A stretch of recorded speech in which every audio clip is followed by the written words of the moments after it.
Bonjour Selma. Bonjour. Ça commence hyper bien. Je dis bonjour et Selma rigole. Je suis hyper contente. Tu sais quoi, chez Joueuse, on est un peu dans cette vibe de positive attitude. Et je suis hyper contente que tu commences avec un sourire. Toujours. Parce que moi, je suis très contente d'être là, avec toi, pour ces podcasts. Je te plonge un peu dans le contexte dans lequel on est, je t'en ai parlé tout à l'heure. Je viens d'un mariage de ma meilleure pote, Rosa, qui s'est mariée. J'ai dormi 1 heure. Et j'ai quand même une patate de dingue, une énergie folle à l'idée de t'avoir aujourd'hui. Et ça me fait penser aussi à ton énergie sur le terrain. T'es une pile électrique.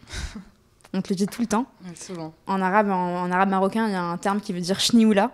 Ça veut dire que t'es une sorte de moustique qui va un peu dans tous les sens.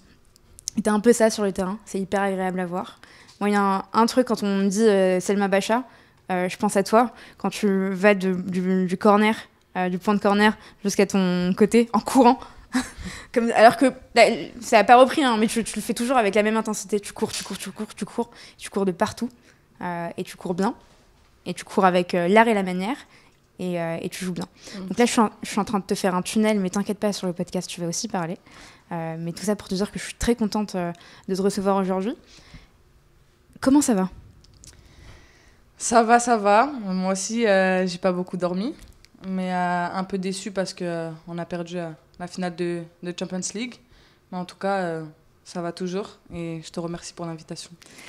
Avec plaisir, on remercie aussi Elodie qui contribue aussi beaucoup à ça. Ouais, merci pour l'invitation. Et on est le 26 mai. Il s'est passé 16 heures entre la finale à Bilbao et cet épisode.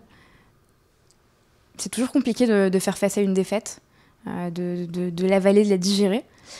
Comme je te le disais hier, moi j'étais à un mariage pendant lequel je pouvais absolument pas voir le match. J'ai vu le match, le résultat à la fin. J'étais dégoûtée parce que je me cache pas, je suis une fan de l'Olympique Lyonnais.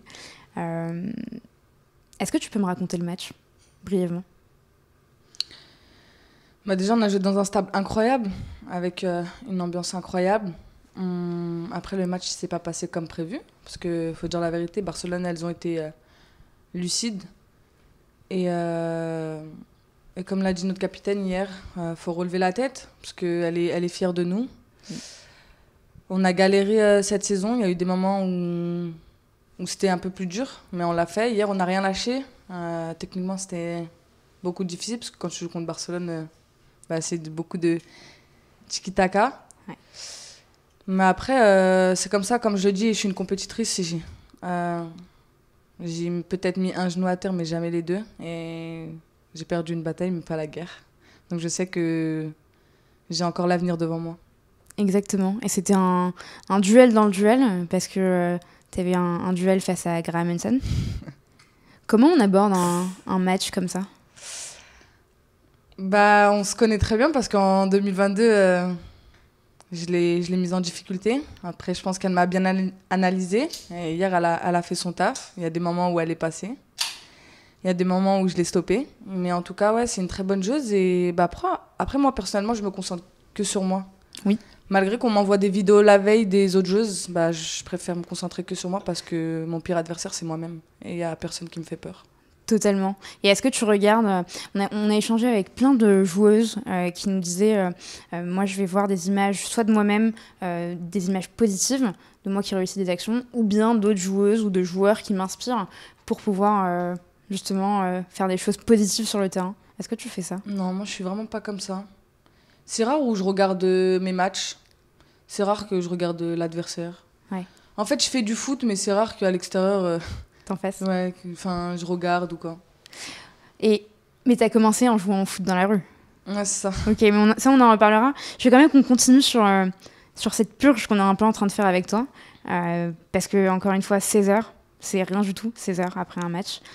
C'est dur à avaler une défaite, mais j'ai l'impression finalement que t'es déjà passé à autre chose. Oui, parce qu'on apprend des défaites. Et j'en ai connu des défaites, c'est pas la première. Oui, ça fait mal, mais après, c'est comme ça. En fait, faut se relever, il faut rebondir. Il y a de belles choses qui m'attendent. Il y a la qualification de l'Euro 2026, il y a les JO. Oui. Donc, en fait, il faut savoir vite rebondir. Totalement. Et un groupe de la mort. Ouais, groupe de la mort. groupe de la mort sur l'Euro. Mais je pense que ça va le faire. En tout cas, nous, on a confiance en vous. Et vous avez l'équipe et le sélectionneur pour. Je reviens quand même encore une fois sur la finale. Je vais pas te lâcher. Bienvenue. Est-ce que sur ce type de finale, t'as la sensation finalement de croître, d'apprendre à chaque fois, que ce soit une défaite ou que ce soit une victoire? Si tu devais retenir un apprentissage sur cette défaite, ce serait lequel? L'état d'esprit. Même si l'Olympique Lyonnais, c'est un club où vraiment il y a de l'état d'esprit. Mais hier, en fait, on n'était pas ensemble. Dans le sens où, oui, il y a eu beaucoup de mots positifs, il n'y a personne qui a été négatif, mais le pressing, des fois, on n'était pas ensemble. Ouais. Et je pense que ça fait la différence. Parce qu'en 2022, on était vraiment tous ensemble et on les avait tués. Oui. Mais là, elles nous ont tués parce que le pressing, ça n'a pas marché. Est-ce que tu penses que c'est... de nombreuses personnes disent que depuis quelques années, quelques mois, quelques années, que c'est le début d'une nouvelle ère, que ce serait la fin de la suprématie de l'OL et le début de la suprématie du Barça. Bon, évidemment, ta réponse, elle est biaisée, mais c'est quoi ta réponse à ça? Non, pas forcément, parce que, en fait, chaque année est une nouvelle année. Oui, Barcelone, c'est une très bonne équipe, mais il ne faut pas oublier tout ce que Lyon a fait aussi. Je pense que gagner 5 fois la Ligue des Champions d'affilée, je pense que pour l'instant, personne ne l'a fait. Et je pense que personne ne le fera, avec toute l'unité que j'ai. Et comme je dis tout le temps, le Lion n'est jamais mort, donc on reviendra encore plus forte. Exactement, le Lion n'est jamais mort. Et les masculins nous l'ont prouvé cette saison. Ouais, en commençant avec 3 points et en finissant 6e et européen. C'est ouf, c'est incroyable. C'est une belle leçon aussi, tant pour l'équipe que pour les gens du staff, que pour, j'imagine, les supporters, forcément. Parce que c'est la preuve qu'il faut être résilient et qu'il ne faut pas lâcher prise et toujours être confiant. Et tu as une confiance en toi qui est hyper intéressante. Moi, je la trouve hyper saine. Et au-delà d'avoir une... Non, c'est vrai. Mais c'est ce que je montre, ça. C'est ce que tu montres. Non, mais en fait, et d'ailleurs, toi-même, tu en parles souvent. Quand on parle de Salma Bachar, sur le terrain, on parle souvent d'un tempérament fort. Tu t'es souvent justifiée en parlant de ton comportement. Justifiée parce que ce soit, je me souviens sur un concours de plaidoirie auquel tu avais participé, tu avais fait justement ta plaide sur ça. Tu avais fait ta plaidoirie sur ça. Ensuite, en interview bord de terrain, parfois tu en parles. Parfois, il y a des échanges avec les arbitres où tu sens que les arbitres ils prennent ça en considération dans leur fiche de match. Je trouve parfois qu'on te fait un procès sur ton tempérament qui peut être justifié si on veut te faire grandir, mais qui peut être injustifié si c'est pas le cas. Et tu vas voir là où je veux en venir. En fait, t'es une joueuse qui est très engagée. T'es engagée sur le terrain et t'es engagée en dehors du terrain. T'as une confiance qui est totalement saine et t'as une reconnaissance. Et en fait, moi, je la reconnais, cette confiance, par une reconnaissance constante vis-à-vis des personnes qui t'entourent. J'ai l'impression qu'il n'y a pas une seule interview où on te parle de ton parcours où tu cites pas ton père. Il n'y a pas une seule interview où on te parle de ton parcours où tu cites pas... Amel Majri, Wendy Renard, Tomis, où tu cites pas des personnes justement qui t'ont pris sur leur aile. Il n'y a pas une interview où on te parle de Jean-Michel Aulas où tu dis pas que tu l'as rencontré quand tu avais 7 ans, c'est ça? 7 ans, ouais. Avec cette magnifique photo où tu es avec lui, avec ton bandeau. Qui t'a transmis ce truc qui est hyper important, cette valeur de la reconnaissance? Déjà, c'est mes parents, ils m'ont bien éduquée. Après, comme j'ai toujours dit, et je suis comme ça, faut pas oublier d'où on vient. Parce que tu peux être tout là-haut et demain, t'as plus rien.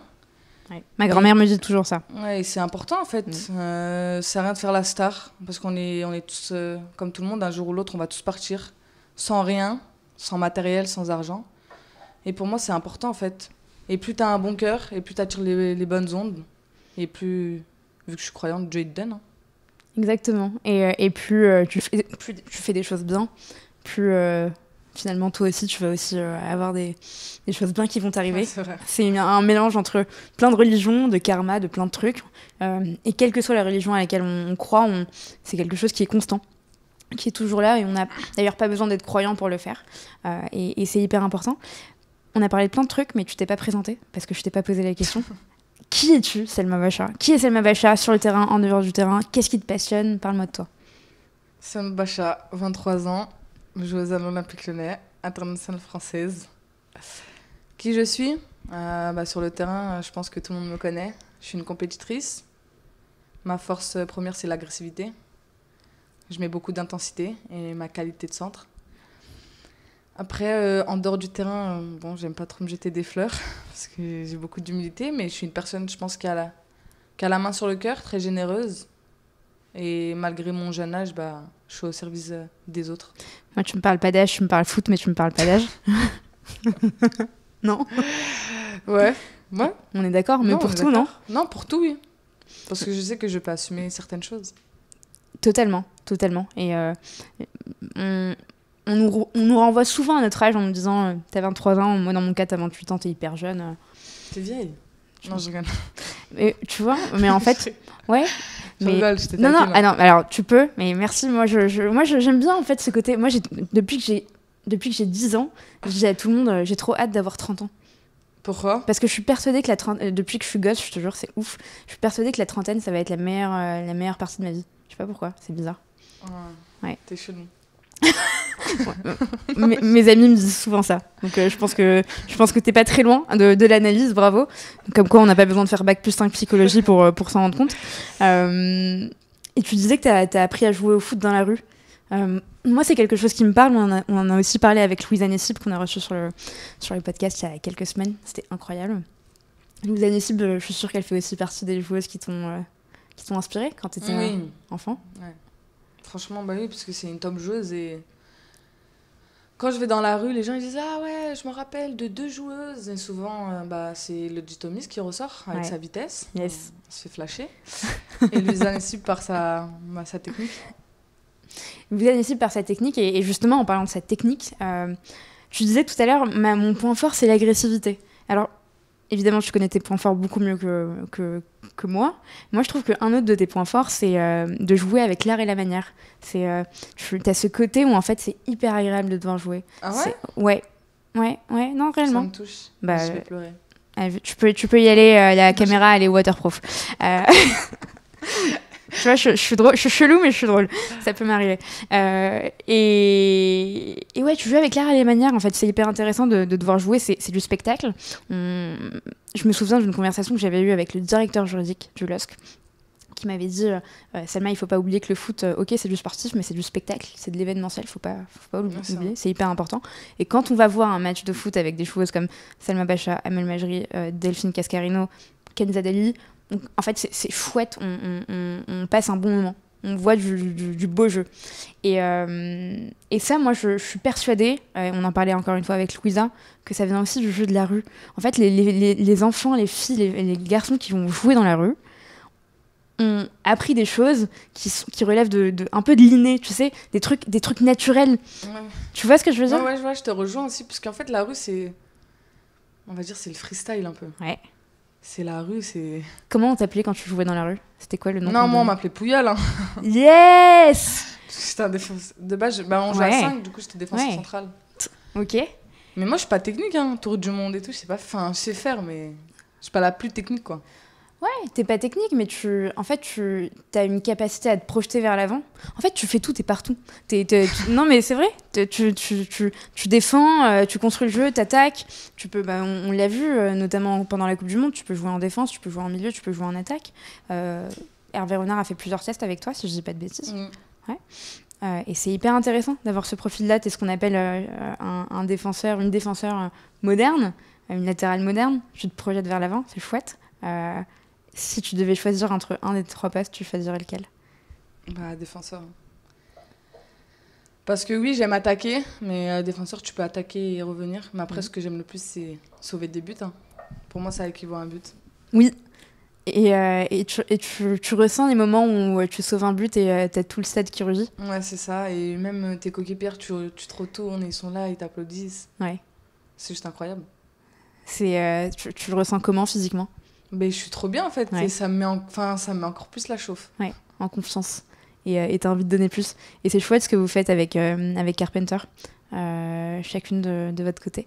En fait, quand on est supporter de l'OL, on se sent hyper rassuré.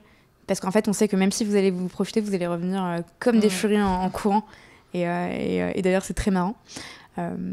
Donc ouais, c'est chouette de te voir jouer. Et comment, moi, ça m'intéresse aussi de savoir comment t'es tombée. C'est une question que je pose à tout le monde. Comment t'es tombée dans cette marmite du foot? Est-ce que, par exemple, comme Sakina Karchaoui, tu t'es fait traquenarder par un oncle qui devait t'emmener au McDo et en fait, il t'a emmené jouer au foot?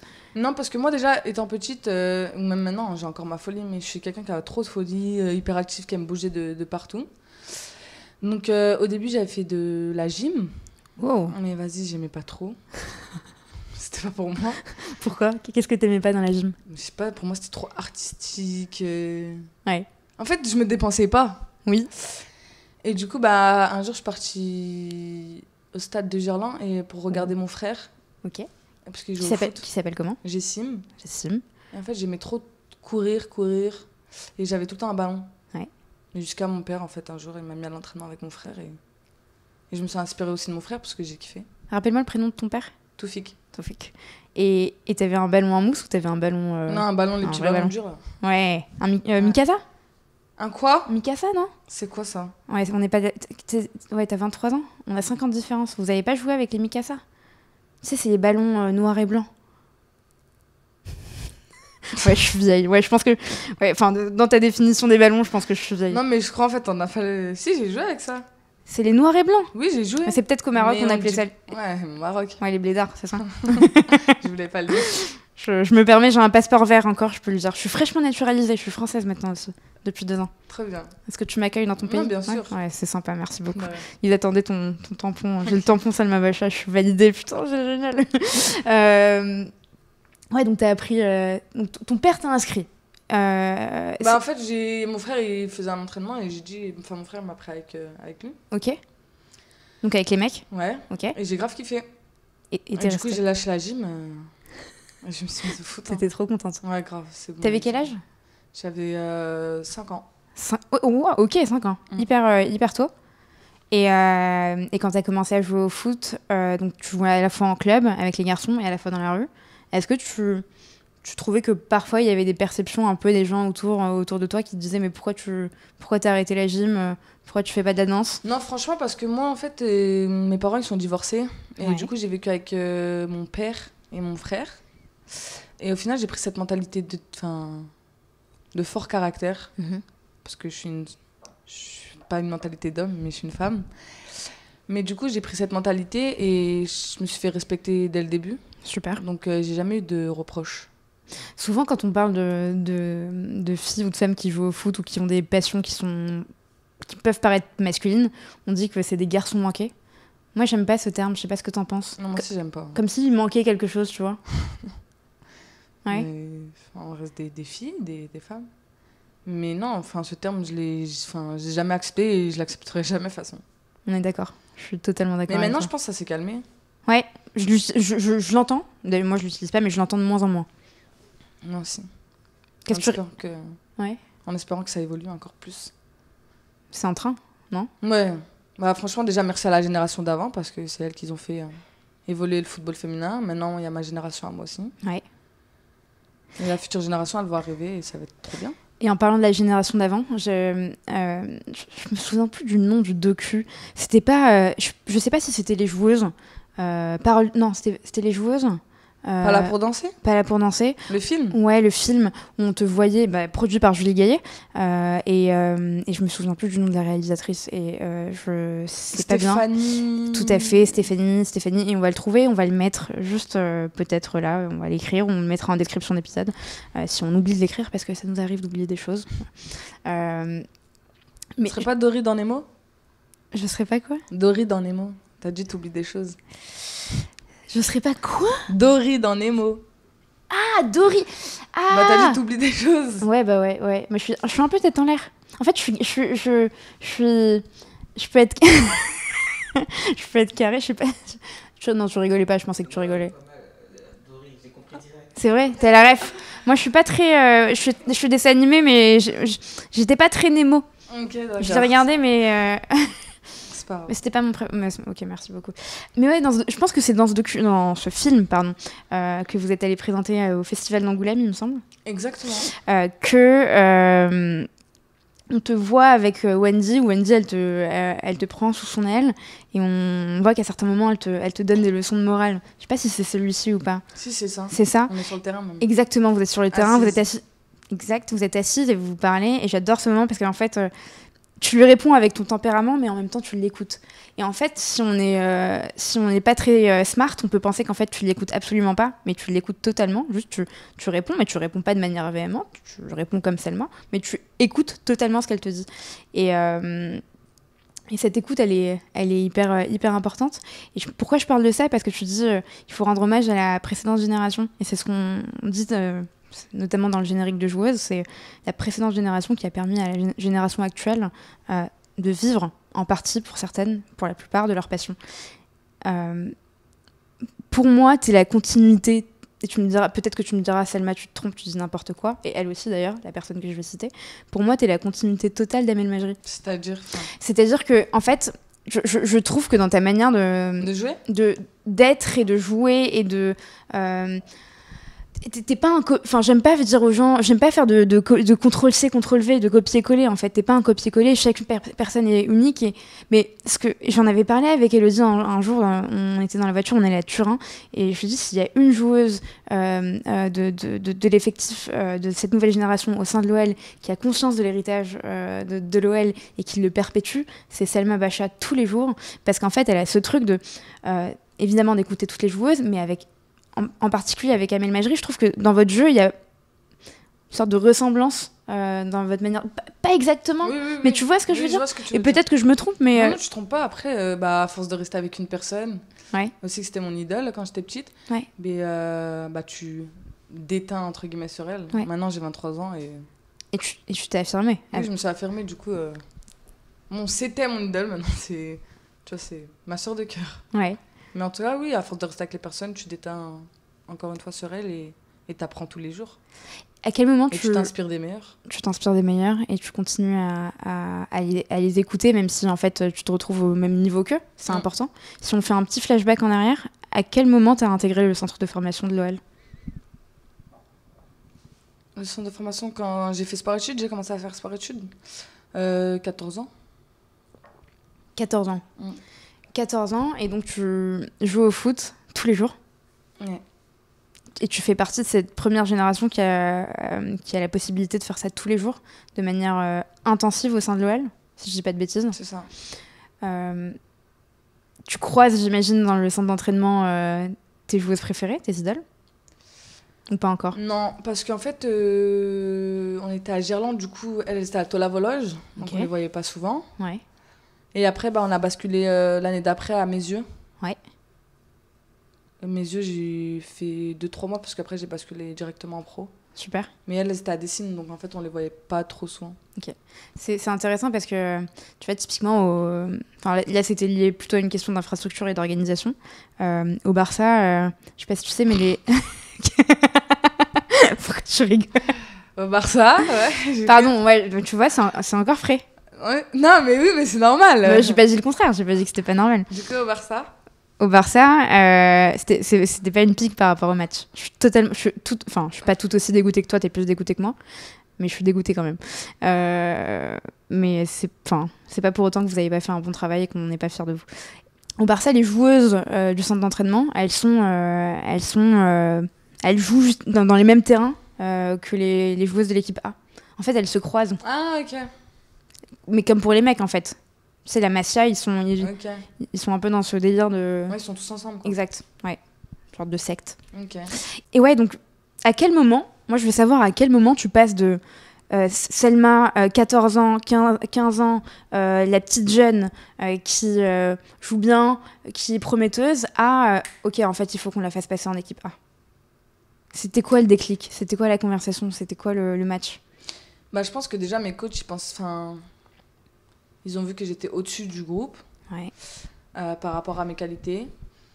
Après aussi, ils étaient en recherche d'une latérale gauche, vu que Amel, elle voulait plus jouer à latérale gauche. Et merci Amel. Ouais. Chaque carrière est Merci différente. toi. Ouais. Donc merci Amel. Ouais. Et du coup, j'ai basculé direct en pro à l'âge de 16 ans. J'avais signé mon premier contrat pro à l'âge de 16 ans. Et après, je suis partie directement en pro. Et tu te rends compte de la dinguerie de la chose? Tu te disais que tu commences à jouer à 16 ans en équipe pro? Ouais, c'était une dinguerie. Au début, j'étais impressionnée parce que t'es avec les meilleures joueuses du monde. Ouais. Tu te souviens de ton premier jour? Galérer pendant les physiques. Heureusement, il y avait Elodie Thomas à côté de moi. Ouais. Elle m'a donné des conseils. Elle t'a donné quoi comme conseil? Parce que nous, pendant son... Parce qu'en fait, tu sais, quand on fait des fractionnés, il y a tout le monde qui court à fond. Ouais. Et moi, elle m'a dit, tu dois commencer doucement. Ouais. Et après, tu termines. Tu vas moins t'épuiser. Et je te jure, c'est vrai. Et t'as écouté? Mais maintenant, tout le monde va écouter mon conseil avec Avec mon quoi? avec la vidéo. Quand on va sortir. Mon podcast. Ton podcast. Qui est aussi le tien, c'est le podcast Oui, de c'est tout le monde. mien aussi. Mais tout le monde Super. va écouter ce conseil, alors que de base, il était que dédié à moi. Mais moi, c'est pas grave, je partage. C'est important. Tu sais, c'est comme les recettes de cuisine.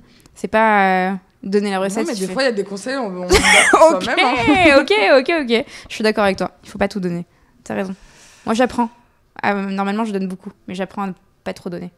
Et je pense que Parce que les gens, ils prennent la confiance après. De ouf. Ouais. Tu veux citer des noms, là? Non, pas du tout. Moi non plus.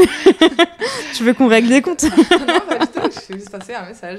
T'as raison. Ouais, moi, il fait hyper écho, ce message. Tu vois, t'as 23 ans, j'apprends de toi, là. T'apprends de moi. Ouais. Très ravie. Prends pas la confiance. Tu disais, t'arrives et tu joues, enfin, tu t'entraînes avec tes idoles. Enfin, tes idoles. On glorifie personne. Le but, c'est. Vous avez tous deux bras, Oui. mais des joueuses que t'admires. Tu te souviens de ton premier jour, t'arrives dans le vestiaire? Comment ça se passe? Déjà trop timide. Trop heureuse. Ouais. Parce que tu dis que t'es avec les meilleures joueuses du monde. Mais après, tu dois chercher ta place. Si tu vas là, non, il y a déjà une joueuse ou quoi. Donc, il fallait attendre que tout le monde s'assoie pour prendre ta place au vestiaire. Mais après, ça va. Parce que généralement, quand tu parles avec les gens, ils pensent que tu rentres dans un vestiaire où, vas-y, waouh, les joueuses, c'est des ogres. Alors que pas du tout. Ça s'est trop bien passé. Bon, je le dis tout le temps, mais il y a Wendy qui m'a pris sous son aile. Elodie, quand j'ai eu la chance de jouer avec elle. Amel. Et après, sur le terrain, fallait montrer les dents. Hein. J'étais pas là pour faire ami-ami. Non. Et puis, il y a une notion de concurrence qui est importante, qui est saine, comme dans tous les métiers. Mais de base, je devais juste faire une année, m'entraîner avec le groupe pro et jouer en 19. Mais pour moi, c'était impossible. Ah ouais, En fait, j'avais signé mon contrat pro, mais de base, je devais pas jouer, moi.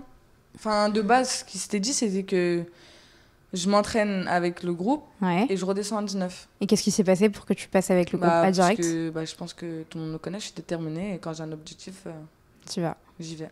Donc en fait, ils t'ont donné un objectif A, non, un objectif B, et tu t'es dit, dans ta tête, tu voulais, toi, c'était de leur prouver. C'est génial.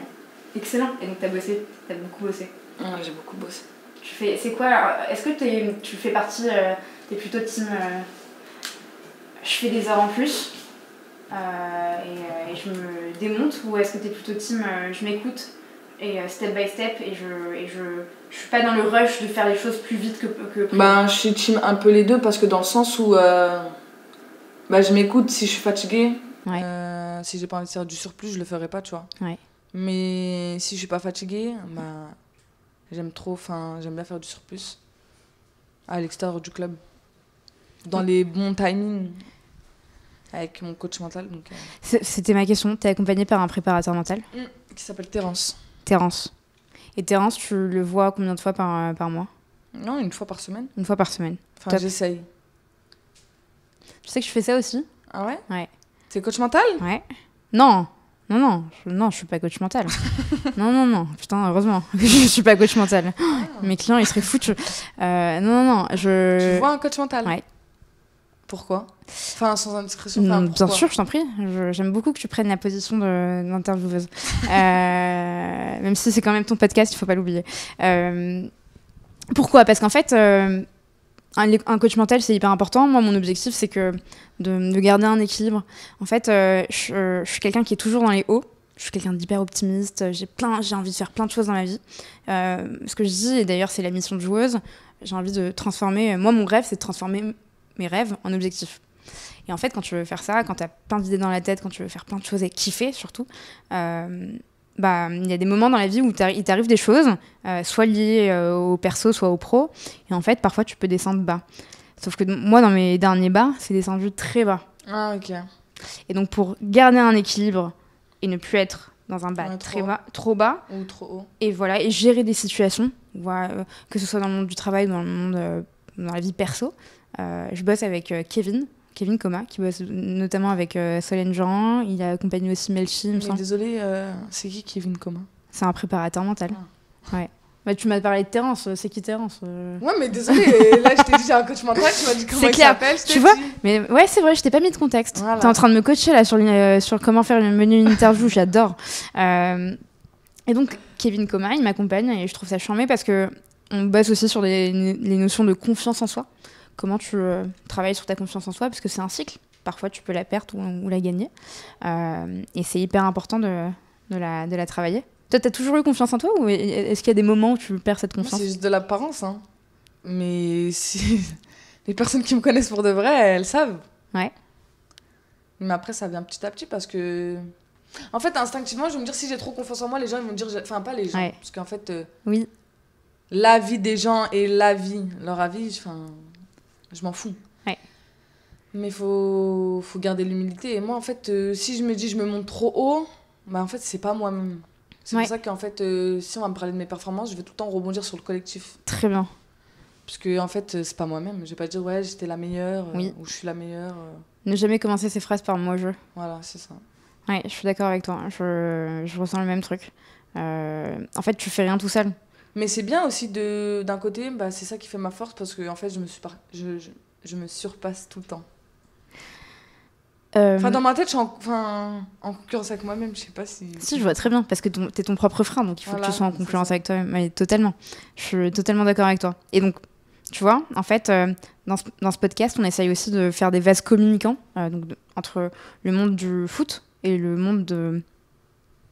entre guillemets normal, même si le foot c'est tout aussi normal. Et en fait, tu vois, les gens qui nous écoutent, c'est pas forcément des fans de foot. Tu sais, c'est pas forcément des fans de l'OL ou du PSG ou de Montpellier.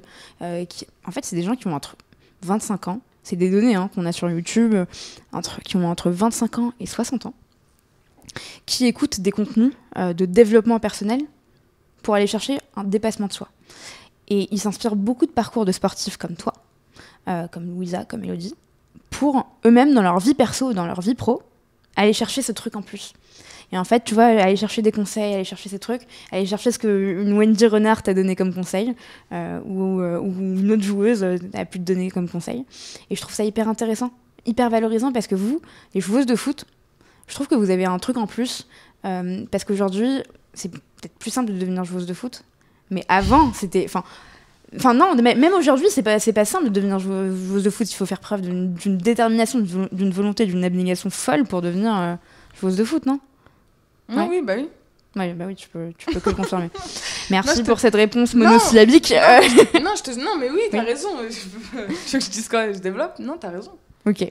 Non, mais je te taquine pour la réponse. Mais on est... Je suis pas concentrée, c'est ça? Si, je suis concentrée. T'es concentrée. Y a pas quelqu'un derrière qui te déconcentre, là? Non. Parce que sinon on peut... Non. Non? Y a personne derrière moi. 4, c'est ton numéro? Oui. 13 aussi. Oui. En équipe de France. Pourquoi 4? Parce qu'il restait que ce numéro. Et 13? 1 plus 3, 4. Ah Tu mets du sens dans ce que tu fais, c'est cool. Normalement, on doit la refaire parce que j'ai checké de la main. Ah merde, moi aussi. Moi, je suis droitière. Yes. Comment t'as rencontré Jean-Michel Aulas? Bah, ma première photo avec lui. C'est comme ça que je l'ai rencontré. C'est quoi l'histoire de cette photo? Bah, mon père était dirigeant à l'OL. Ouais. Du coup, je l'accompagnais récupérer les maillots pour l'équipe et ramener les maillots pour l'équipe. Et en fait, en ramenant les maillots pour l'équipe, je l'ai vu. Et du coup, j'ai fait la photo. C'est génial. Et tu lui as parlé de cette photo quand t'as signé ton contrat? Ouais, direct. Ouais. Et du coup, il m'a demandé que je lui envoie. Du coup, je l'ai envoyé. Parce qu'il a dit c'est génial. Génial. Comment tu décrirais Jean-Michel Aulas? Il y a beaucoup de mots, hein. Mais je dirais que déjà, c'est une légende. Et un homme avec un grand H. Parce que pour tout ce qu'il a fait pour le football féminin, c'est juste incroyable. Et c'est un deuxième papa, hein. Ça te rassure qu'il soit à la fédération? Ouais, heureusement. Parce que je sais qu'en fait, il se donne tellement pour nous, donc ça me rassure. C'est un vrai entrepreneur, Jean-Michel Aulas. Ouais, vraiment. C'est un bâtisseur. Il met en place des choses exceptionnelles. En fait, c'est un momentum fou dans le foot féminin. Tu sais, après la Coupe du Monde 2019, avec toutes les joueuses que je reçois, et en fait même les supporters. Pourquoi tu rigoles? Non, pardon. J'ai l'impression qu'il n'y a pas eu cette conversion. Tu sais, ce moment où on s'est dit la Coupe du Monde, elle a bien marché. Et ensuite... Ah oui, oui. Oui, c'est vrai, en plus, on disait ça. Et là, 2023-2024, il est en train de se passer un truc de fou, et notamment par les efforts que fait Jean-Michel Aulas, et puis d'autres personnes au sein de la fédération. Je pense à Estelle Morin, si je dis pas de bêtises, Jean-François Villotte, aussi Philippe Diallo, des gens qui bossent dans des bureaux qui sont très sympas, et qui bossent aussi en dehors du bureau. Et ils font des choses chouettes. Toi, comment du point de vue d'une joueuse, comment tu perçois le lancement de la nouvelle ligue, du nouveau championnat? C'est quoi ton point de vue sur ça? Enfin, ton point de vue. Comment tu perçois les choses? Moi, j'attends maintenant. Ouais. Parce que c'est vrai que on a beaucoup parlé et moi, je l'ai toujours dit. J'ai toujours dit que ça prendra du temps en France, mais ça va le faire. Maintenant, j'attends juste de voir comment ça va se passer l'année prochaine. En tout cas, j'ai hâte parce que maintenant, on est une ligue professionnelle. Après, je te mens pas, avec la nouvelle règle des playoffs. Ça passe toujours pas, ça, pour toi? Non, ça passe toujours pas. Même si vous avez gagné le match? Non, oui, même si tu as gagné le match, parce que tu te dis que sur une année, tu as été régulière toute la saison et qu'en fait, sur un match de 90 minutes, voire plus s'il y a les tirs au but, ça joue sur ça, en fait. Tu sais quoi, je suis d'accord avec toi. Je n'étais pas nécessairement d'accord il y a quelques mois, mais je me dis que donc, les playoffs, pourquoi ils ont mis ça en place? Pour créer du suspense. En plus. Ouais, mais non. Alors, la logique est... En fait, c'est juste par rapport à la qualification de la Champions League. Ok, vas-y. C'est ça qui te dérange. Il y a ça qui me dérange déjà. Ouais. En fait, autant... Mais ça va changer, du coup. J'espère. Ouais. Ils ont dit qu'ils allaient changer ça. Mais même les playoffs, c'est des matchs en plus. On n'est jamais contente, c'est vrai. Mais c'est des matchs en plus, mais il faut être dans le bon timing aussi. Non, il faut pas dire que vous êtes jamais contente. C'est juste que vous avez un calendrier qui est quand même assez chargé en fonction des mois, non? C'est ça. Enfin, des années. Parce que là, par exemple, il y a JO, Qualif Euro et Euro l'année prochaine. Ouais, mais Qualif. Ouais, il y a Qualif. Donc ça fait quand même des calendriers assez mastoc, non? Assez chargés. Ouais. Si on revient sur l'OL et sur tes premiers pas au sein de l'OL, donc t'arrives, t'es pas directement titulaire, t'es remplaçante. Oui. Comment on fait pour passer de remplaçante à... Comment on fait pour quand on est remplaçante, en fait, moi, c'est un sujet qui me passionne, j'aimerais beaucoup en parler avec Sonia Bonpastor. Invite-la. Écoute, tu veux l'inviter? Okay. Qu'est-ce que tu lui dirais, Sonia, pour l'inviter? Moi, je passerais par l'auditrice. Ah non. Non, là, bien sûr, mais je te pose la question à toi, là. Qu'est-ce que tu dirais à Sonia? Viens, coach, t'inquiète, tu vas kiffer. Non, mais il faut la regarder. Qui? La caméra. Ah, viens, coach. Non, mais attends. Elle est claquée au sol, ton invitation. Sonia, ouais. Enfin, c'est l'instinct. Ouais, t'inquiète, je regarderai la caméra, je te dirai. Tu le diras? Ouais. Come here. T'as la ref? Of course I have la ref. Of course. I'm going to London in September. So maybe we're going to talk with Sonia in September. But we don't know yet. T'es remplaçante. T'es sur le banc. Et moi, c'est un sujet qui m'intéresse et pourquoi je veux en parler avec Sonia, parce qu'il y a tout un truc entre conserver la motivation des joueuses qui sont sur le banc, en même temps que tu crées justement un climat de confiance pour les joueuses qui sont sur le terrain. Quand on est sur le banc et qu'on arrive et qu'on commence, c'est quoi son état d'esprit pour réussir à conquérir le terrain? Quand on est sur le banc et quand on est sur le terrain? Ou quand t'as le statut quand t'es sur le banc? Quand t'es sur le banc, que t'as le statut de remplaçante, mais que tu sais que t'as la possibilité de devenir titulaire. Comment tu fais c'est quoi ton mindset à ce moment-là? Déjà, l'état d'esprit, être positif. Ouais. Parce que tu te dis que t'as de la chance d'être là, t'as la chance d'être dans le groupe pro. Et en fait, quand le coach va te donner ta chance... faut la saisir et montrer qu'il n'y a personne qui peut prendre ta place. Et ça, tu le fais sur le terrain? Moi, au début, quand je suis rentrée, je disais pas ça. Parce que j'étais jeune et je me disais juste prendre du plaisir et en fait, kiff, l'instinct. Au final, c'est ce que j'ai fait et ça a marché. Ouais, tu disais pas, si dans 3 mois, je suis pas titulaire, j'arrête. Non, pas du tout. T'étais pas dans le contrôle. Non, ouais. One life. One life, ok, j'aime bien. Ouais, donc t'es devenu titulaire ensuite et t'as commencé à jouer latéral gauche, forcément, c'était pour ça que t'avais signé. T'as toujours eu ce côté offensif dans ton jeu ou tu l'as développé en jouant Non, parce que de base, quand j'étais en 19, avant de signer mon premier contrat pro, Ouais. je jouais milieu gauche. Ok. On m'a rétrogradé derrière. Ah, c'est une belle rétrogradation. Bah, du coup, ouais, j'ai cette capacité à faire les deux.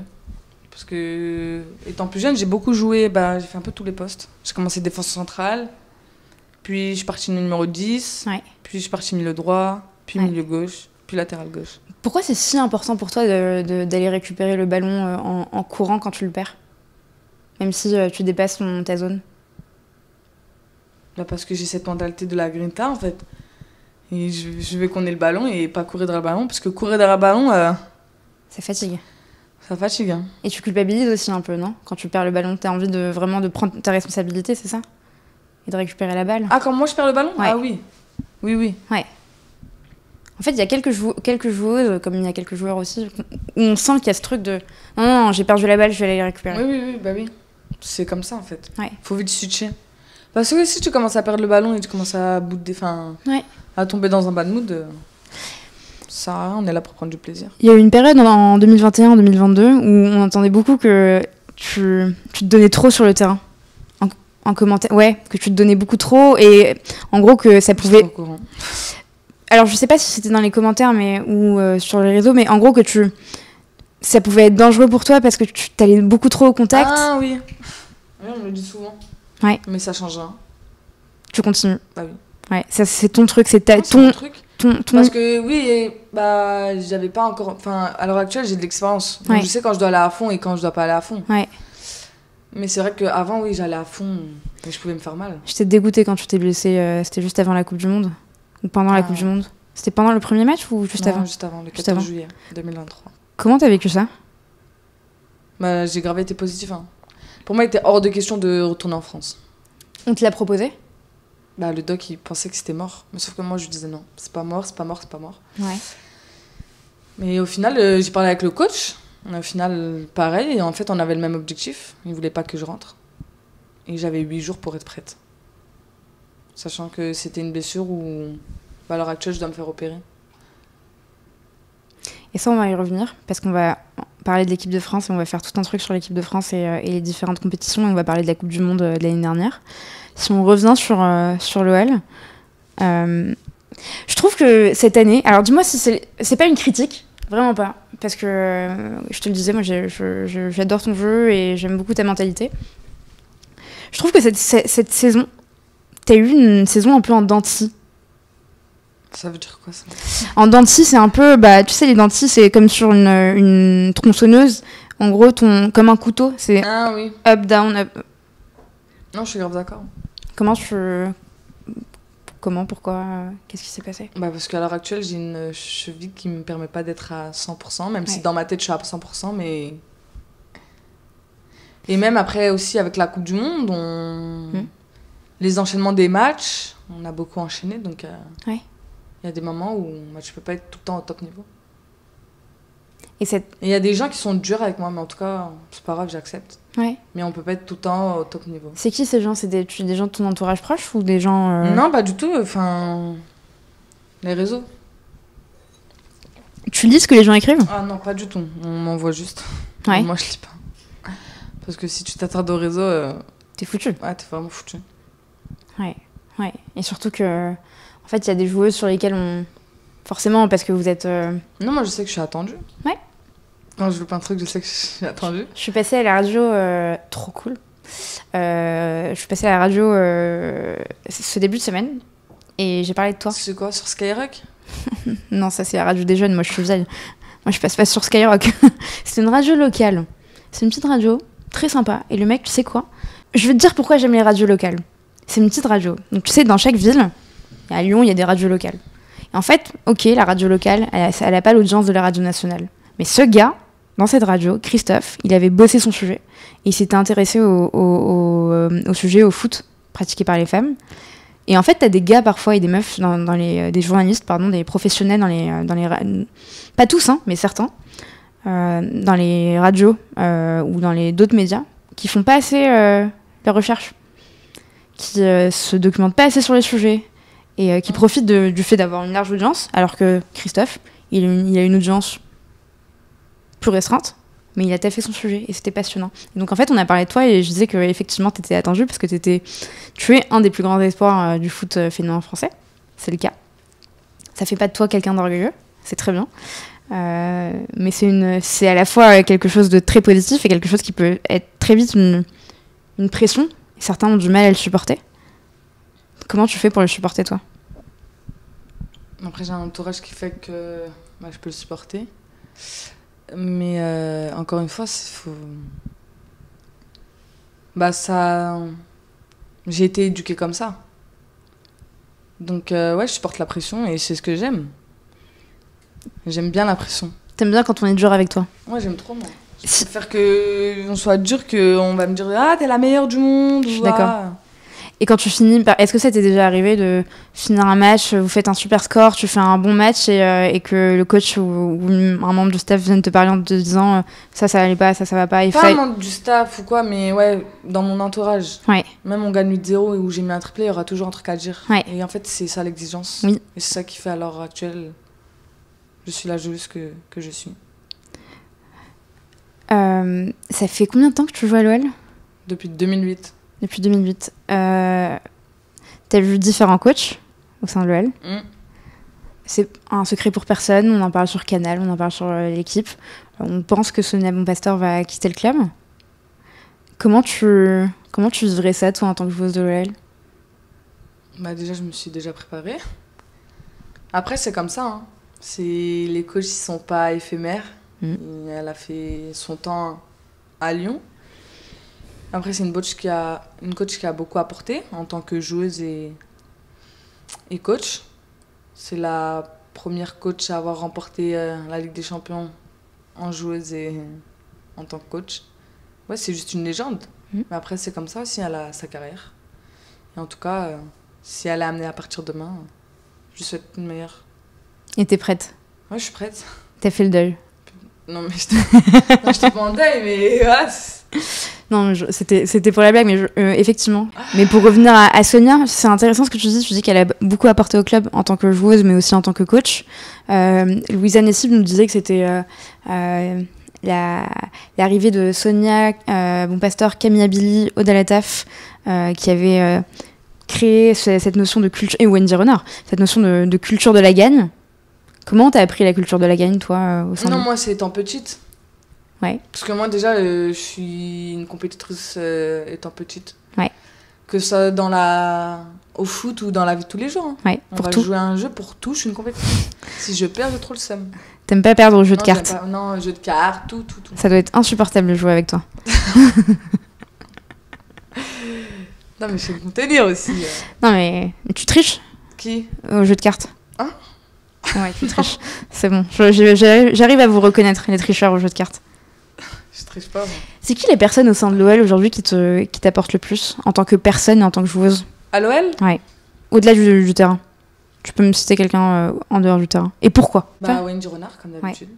C'est quoi ? Comment elle t'accompagne en tant que mentor, Wendy ? Comment elle m'accompagne ? Déjà, elle connaît mon histoire. Ouais. Et elle sait quand ça va et ça va pas.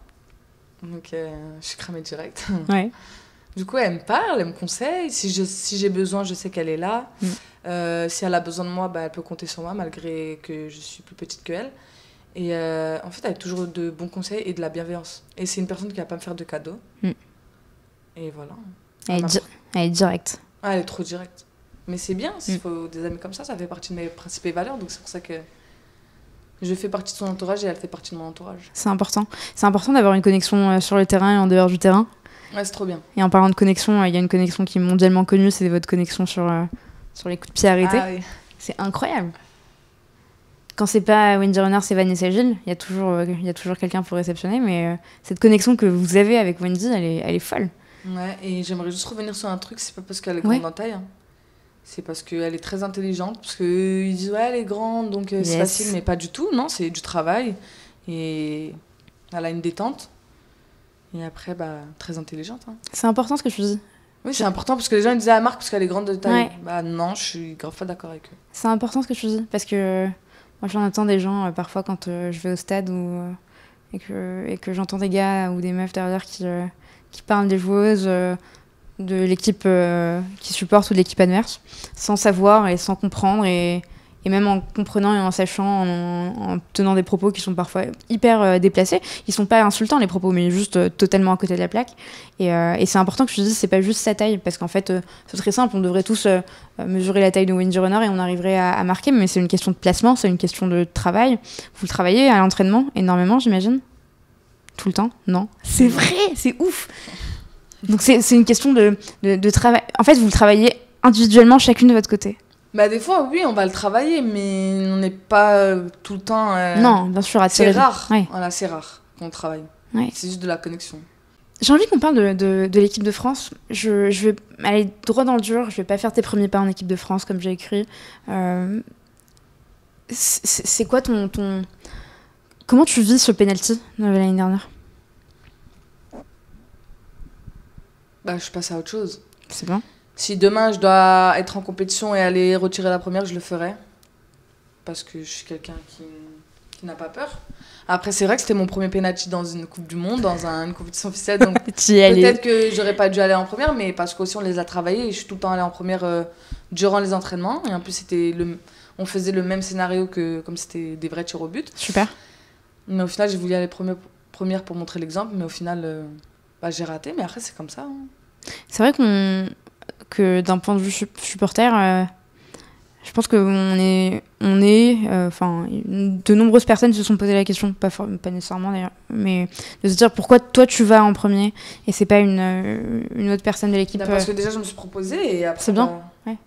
Je voulais montrer l'exemple, mais après il n'y a pas beaucoup de personnes qui t'en ont voulu. Ouais, pardon. J'avais perdu. Non, t'inquiète. Parce que j'ai tout donné et j'ai joué avec une cheville en moins. Après, c'est pas une excuse. Hein.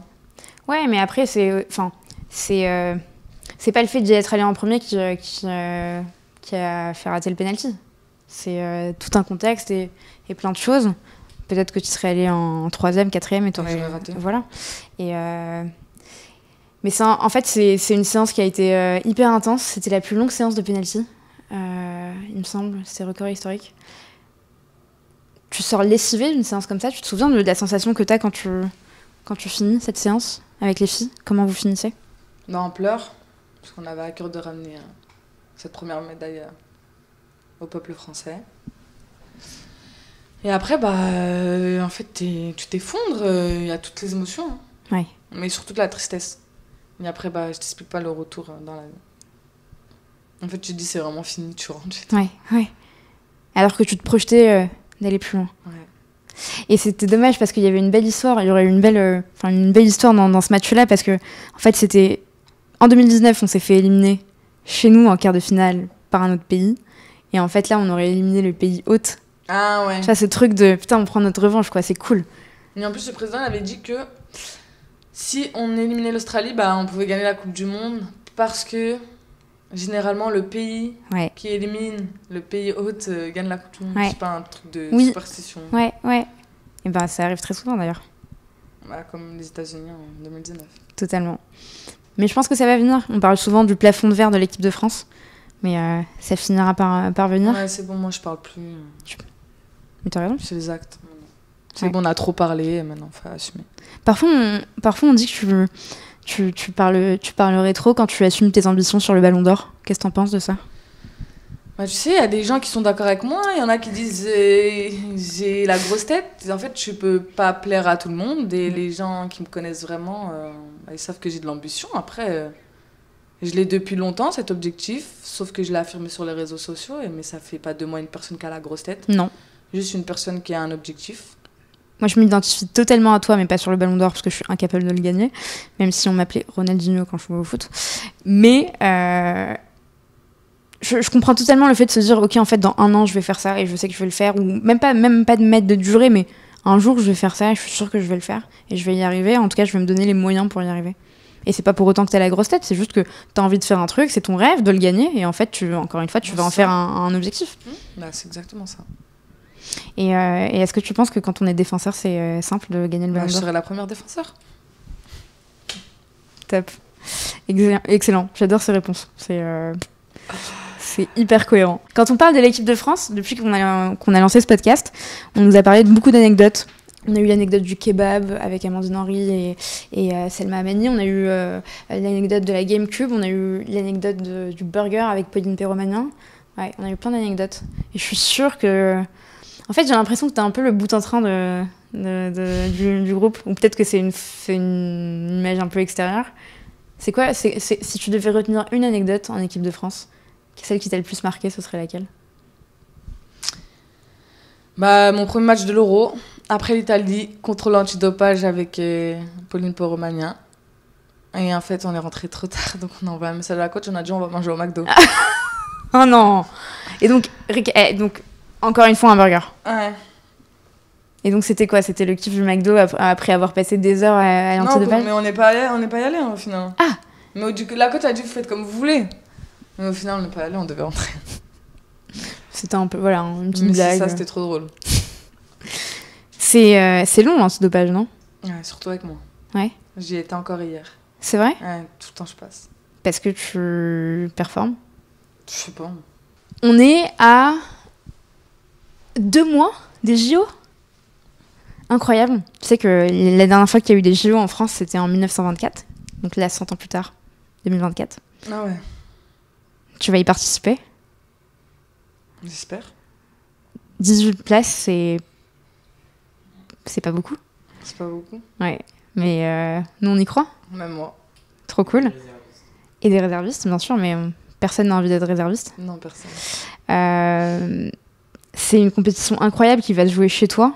Ça a une saveur encore plus particulière. Moi, j'ai appris quelque chose justement avec Élodie en la recevant sur le podcast. C'est que pour elle, c'était une compétition qui était encore plus importante que la Coupe du Monde. Qu'est-ce que t'en penses, toi ? Est-ce que tu mets des échelons sur les différentes compétitions ? Bah, je l'ai pas encore vécu, donc je sais pas. J'ai vécu l'Euro, la Coupe du Monde, et ouais. là, pourquoi pas les JO, et après, je reviendrai et je te dirai. Qu'est-ce qui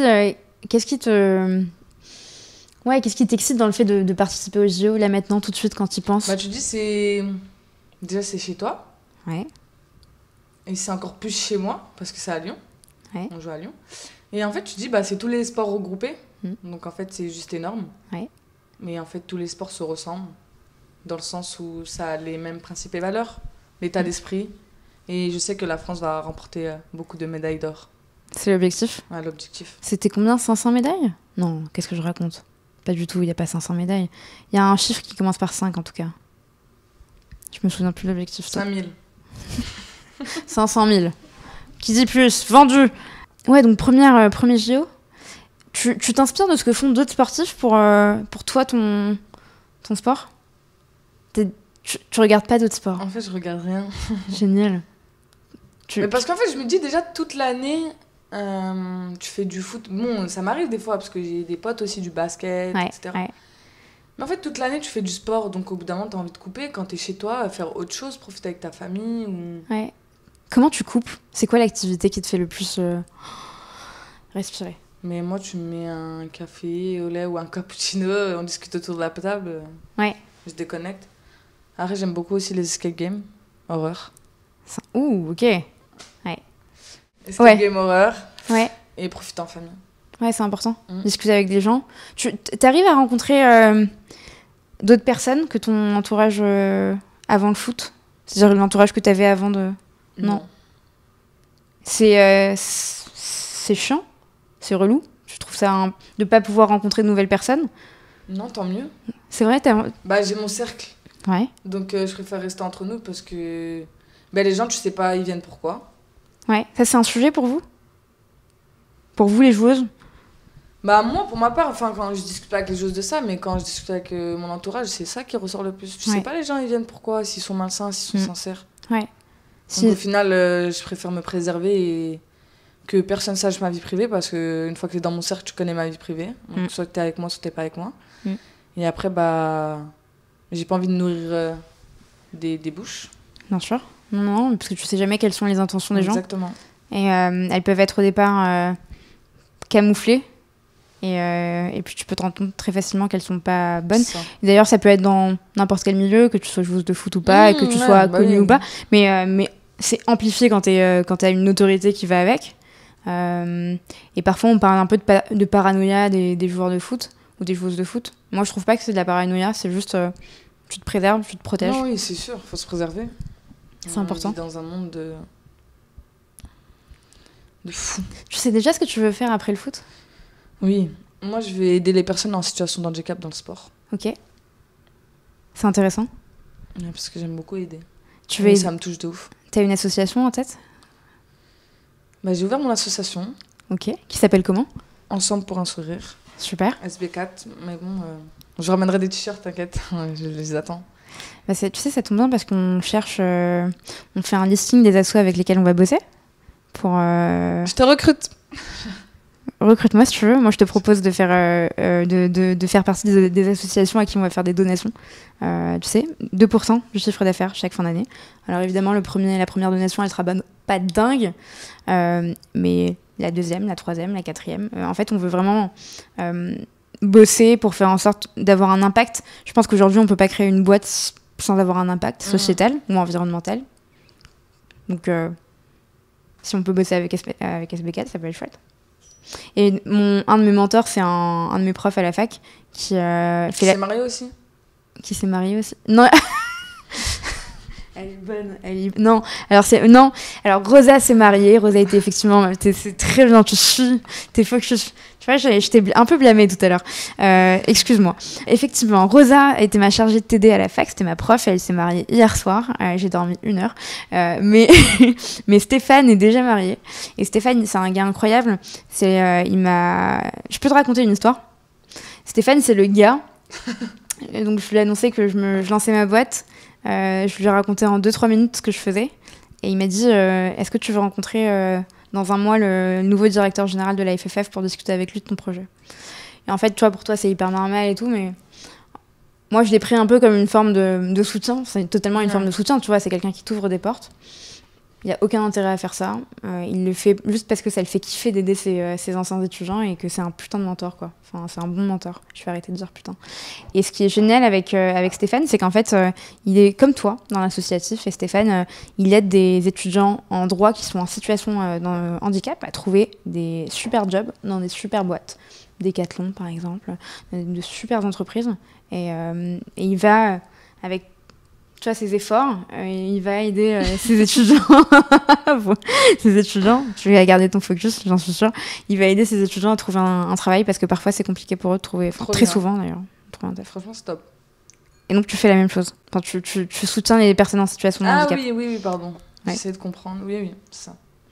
T'inquiète, moi aussi parfois je vais un peu trop vite. Mais après, j'aime pas trop dire ce que je fais.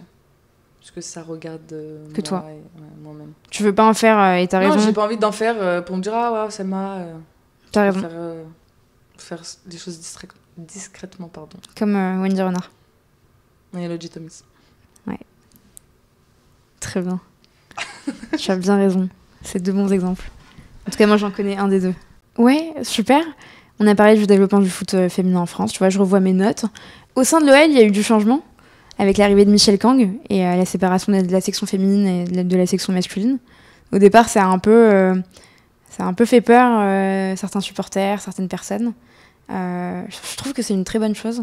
Je trouve que c'est une personne qui a d'un point de vue extérieur, qui a un background de chef d'entreprise qui est hyper important pour l'OL. Qu'est-ce que t'en penses, toi ? Ça te rassure en tant que joueuse ? Oui, elle est venue avec des ambitions fortes. Elle sait ce qu'elle veut. Elle a une histoire aussi qui est magnifique. Et elle fait tout pour nous. Elle nous a agrandi notre staff. Et maintenant, moi, j'attends de voir. Mais en tout cas, ce qu'elle veut faire, c'est super bien pour le club et le football. Tu crois au projet ? Je crois en projet. Il y a une question que j'adore poser à chaque fois aux joueuses. C'est une question un peu bizarre. Donc, rigole pas quand je vais la poser, s'il te plaît. parce que voilà, c'est bon, là t'as rigolé, tu vois, t'as purgé le rire. En fait, pourquoi elle est importante pour moi cette question? Parce que d'une joueuse à une autre, forcément la réponse elle est différente, mais je trouve que la réponse est toujours très très intéressante. Donc je te mets pas la pression, je te dis juste que c'est une question qui compte beaucoup. Ok. Donc sur le terrain, t'es une joueuse de foot. Ok. Tu vas défendre, t'es une défenseur. Retiens-toi, t'es une défenseur. Tu vas aussi... Elle est pas sérieuse, c'est pas possible. Donc je suis une défenseur. Non, je rigole. J'essaie de... Tu construis le jeu, tu vas vers l'avant, tu te projettes vers l'avant. Ça, c'est ton rôle en tant que joueuse de foot. Donc tu cours sur le terrain, tu cours beaucoup, énormément. Oui. Mais dans la vie, pourquoi tu cours, toi, Sylvain? Parce que je suis une femme déterminée et je sais ce que je veux. Donc je cours après mes objectifs. Pour arriver au sommet de l'Everest.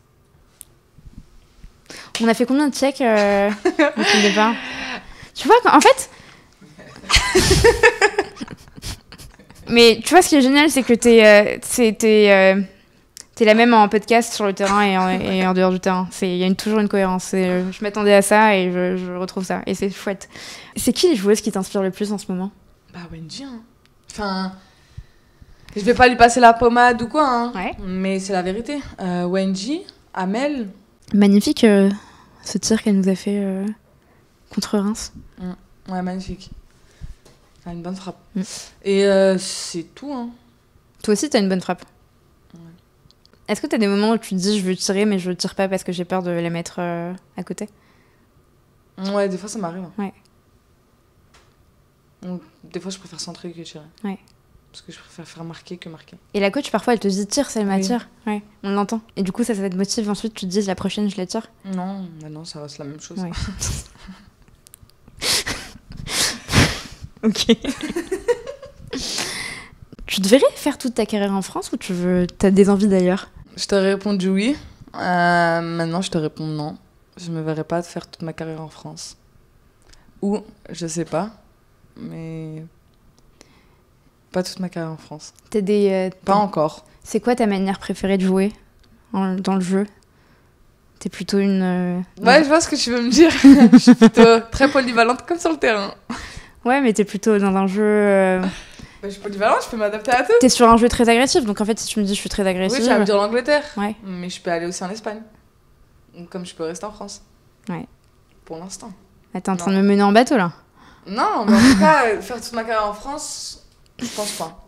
Et j'ai hâte de voir ce que tu vas faire par la suite. Je pense qu'on est nombreux à avoir hâte de voir ce que tu vas faire par la suite et à te suivre. Je suis très contente de t'avoir...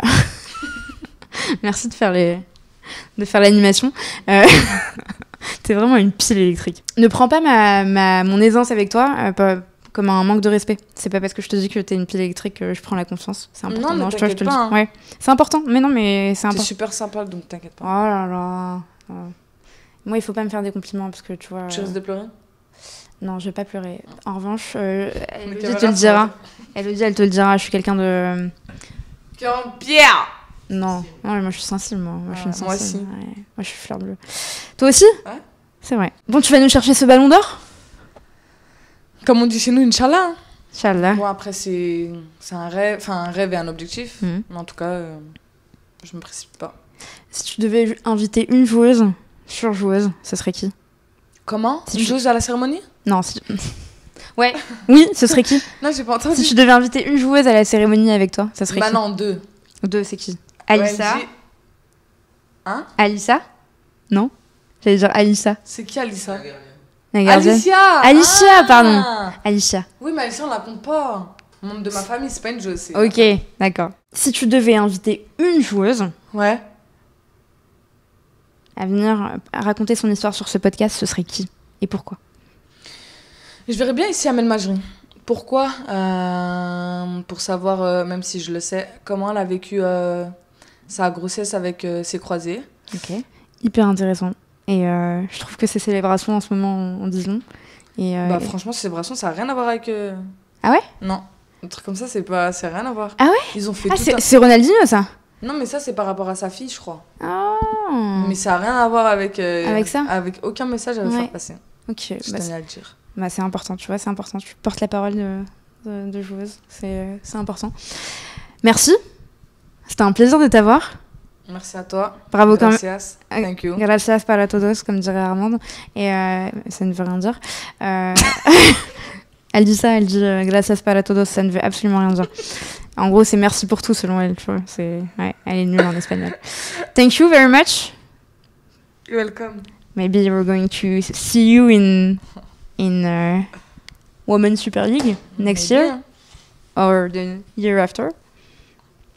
Tu prends des cours en anglais ou pas encore? Yes. Tout le temps, tu parles avec des joueurs en anglais. Ouais.